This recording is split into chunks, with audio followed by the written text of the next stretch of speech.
बच्चों, तो कैसे हो। आज मैं कक्षा 9 क्षितिज भाग 1 का तीसरा पाठ स्वैया रसखान के स्वैये पढ़ा रही हूँ। इनकी व्याख्या बता रही हूँ अर्थ सहित।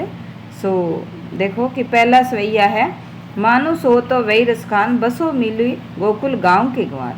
जो पशु हो तो का बस मेरो, चरो नित नंद नेनु की मंजारन। वाहन हो तो वही गिरी को, जो धैर्य कर छत्र पुरंदन भार। धर्यो कर छत्र पुरंदन कार। जो कग हो तो बसेरो करो, मिली कालिंदी कूल कदम की डारन। यानी रसखान कवि क्या कह रहे हैं, रसखान कवि कह रहे हैं कि इन पंक्तियों द्वारा रसखान ने अपनी आराध्य श्री कृष्ण की जन्मभूमि के प्रति लगाव प्रदर्शित किया है। यानी श्री कृष्ण की जन्मभूमि के प्रति अनन्य प्रेम को व्यक्त कर रहे हैं। रसखान जी कह रहे हैं कि अगर मेरा पुनर्जन्म हो तो मैं हमेशा ही मनुष्य योनि में हो जाए तो गोकुल के ग्वालों के बीच में ही रहने का सौभाग्य मुझे मिले।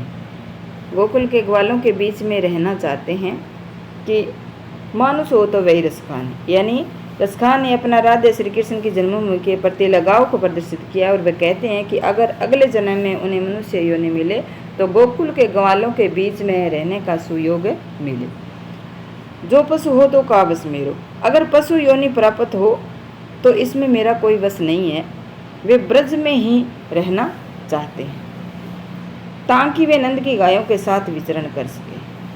वाहन हो तो वही गिरी को, अगर पत्थर भी बन जाए तो उसी पर्वत का जिसे हरि ने अपनी तर्जनी पर उठाकर ब्रज को इंद्र के प्रकोप से बचाया था। जो खग हो तो बसेरो करो, मिली कालिंदी कुल कदम की डाल। अगर पक्षी बनूं तो यमुना के किनारे कदम की डालों में मेरा बसेरा हो।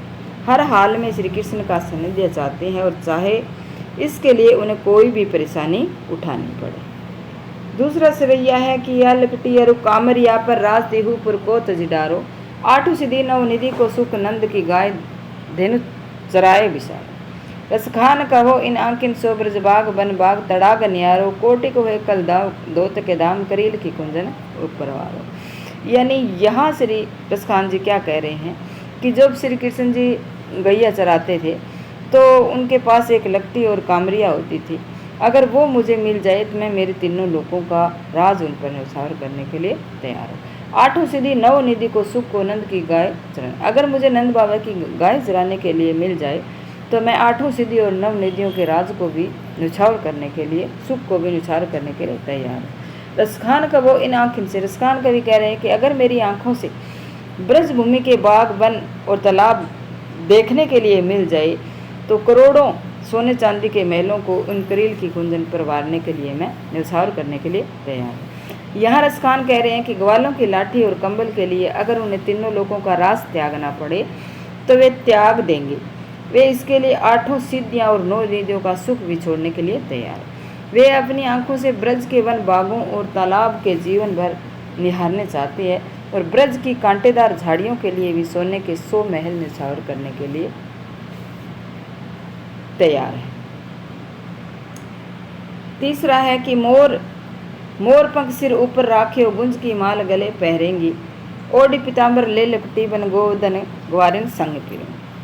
भाव तो वही मेरे रसखानी, सो तेरे के स्वांग करूंगी, या मुरली मुरलीधर की अधरा न धरी अधरा न धरूंगी। अब गोपियाँ क्या कह रही है, कृष्ण जी के रूप को धारण करती हुई कह रही है कि हम श्री कृष्ण के रूप को धारण करेंगी, उसके मुकुट को धारण करेंगी, पीले वस्त्र पहनेंगी और गायों के बीच, ग्वालों के बीच विचरण करेंगी, लेकिन मुरली के प्रति सोच का व्यवहार कर रही है कि श्री कृष्ण की मुरली को अपने होठों पर धारण नहीं करेंगे। इन पंक्तियों में गोपियों की कृष्ण का प्रेम पाने की इच्छा और कोशिश का वर्णन किया गया।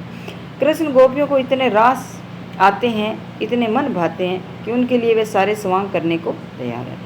गोपियाँ कहती है कि वे सिर के ऊपर मोर पंख रखोगी और गुंजों की माला पहनेंगी, फूलों की माला पहनेंगी, पीले वस्त्र धारण करेंगी। गोपियाँ ग्वालों के संग वन में भ्रमण करेंगी, किंतु वे मुरली के होठों में से लगी, श्री कृष्ण के होठों पर लगी मुरली को अपने होठों पर नहीं लगाएगी।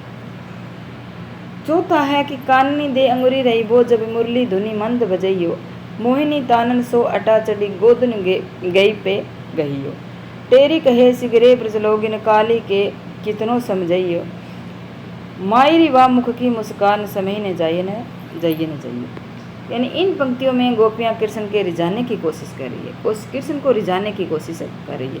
वे कहती है कि जब कृष्ण की मुरली की मधुर धुन बजेगी तो हो सकता है कि धुन में मगन होकर गायों भी अटारी पर चढ़ कर के गाने लगे, गायें भी अटारी पर चढ़कर गाने लगे, परंतु गोपियाँ अपने कानों में उंगली डाल लेगी ताकि उन्हें वो मधुर संगीत सुनाए।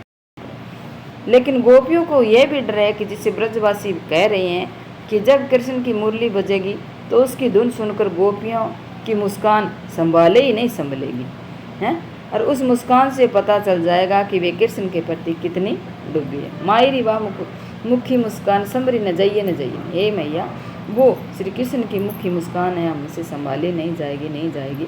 यानी इससे पता चलेगा कि गोपियाँ श्री कृष्ण से कितना प्रेम कर रही है। तो ये चारों सवैयों का हिंदी अर्थ मैंने यहाँ दे दिया है, और नीचे कुछ महत्वपूर्ण शब्दार्थ भी दिए जा रहे हैं, सो आप ये देखना, तो इनको भी पढ़ लेना, इनको याद कर लेना।